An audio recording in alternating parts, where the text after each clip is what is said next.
Hello, Ben. My name's Agnes. How can a family manage to put aside some savings while going through escalating price increases of everything? Education, rentals, feeding, and other expenses in a foreign country and while on a visa? Hey, Agnes, it's a great question. And look, one that a lot of people are asking themselves at the moment with the increases to our cost of living, putting a lot of pressure on households and making it harder to save.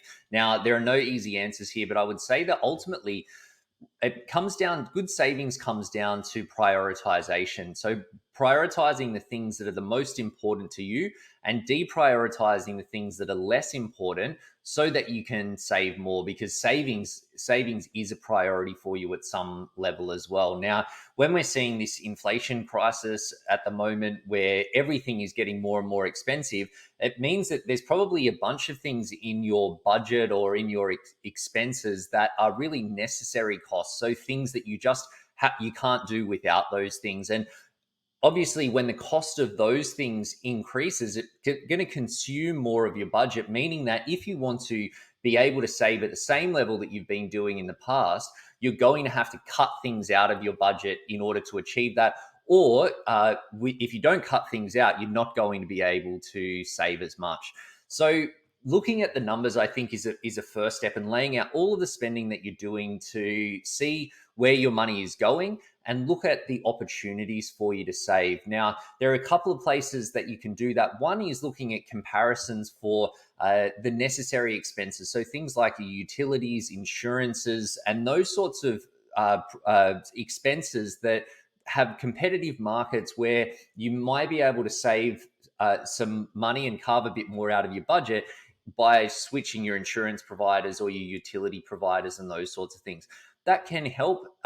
It's probably not going to be thousands and thousands of dollars necessarily, but it all helps, I think, particularly in the environment that we're seeing at the moment.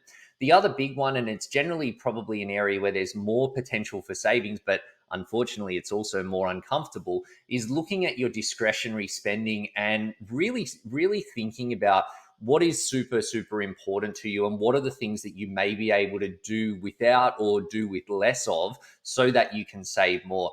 We tend to spend a lot of money on just general sort of day-to-day living, coffees, lunches, food, those sorts of things. And so carving out your some of those expenses there can really move the dial in terms of your savings rates.